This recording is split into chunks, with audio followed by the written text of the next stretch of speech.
नमस्ते, स्वागत छ यहाँहरूलाई सेफ सुनी युट्युब च्यानलमा। आज म हजुरहरूलाई पिरो आलुको तरकारी बनाएर देखाउँछु। यसरी बनाएको झोलवाला आलुको तरकारी चाहिँ पुरी, भात, रोटी जेसँग खाँदा पनि एकदमै मिठो हुन्छ।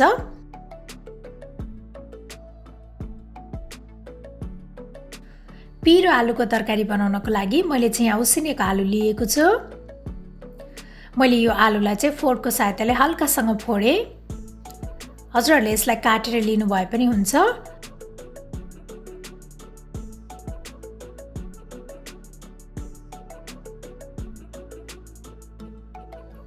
त्यसपछि मैले यहाँ कराईमा तेल तताउन राखेको छु।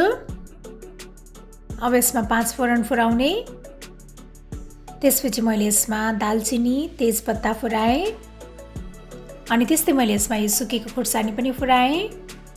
यो आलुको झोलमा चाहिँ मैले जिम्बु फुराएको छु। यसरी आलुको झोलवाला तरकारी बनाउँदाखेरि जिम्बु फुरायो भने एकदमै मिठो हुन्छ। त्यसपछि अब यसमा मसिनो पारेर काटेको प्याज राखेर प्याजलाई मजाले भुट्ने।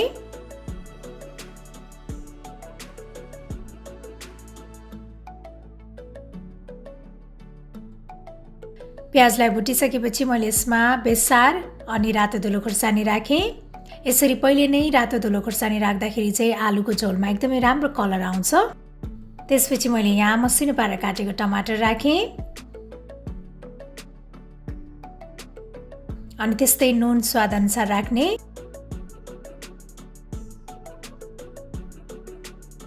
अब यो टमाटरलाई पकाउनु पर्छ।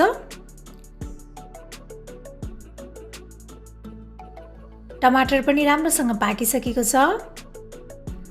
त्यसपछि मैले यहाँ राखेँ जिरा धनिया पाउडर, थोरै गरम मसला पाउडर अनि पिसेको अदुवा लसुन। सबैलाई राम्रोसँग मिक्स गर्ने।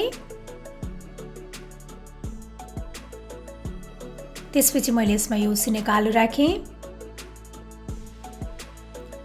सबैलाई राम्रोसँग मिक्स गरेर यो आलुलाई मसलासँगै 1-2 मिनेट जति पकाउनु पर्छ।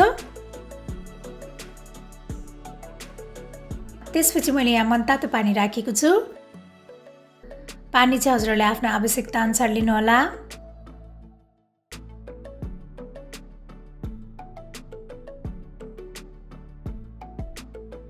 हल्का उम्लिन थालेपछि यसमा मैले मसिनो पारेर काटेको हरियो धनिया र हरियो प्याज पनि राखेँ। आलुको झोलवाला तरकारीमा हरियो प्याज राख्दाखेरि चाहिँ एकदमै मिठो हुन्छ। अब यसलाई 1-2 मिनेट जति उमाल्नु पर्छ। अब हाम्रो यो पिरो आलुको झोलवाला तरकारी चाहिँ खानाको लागि रेडी भइसकेको छ।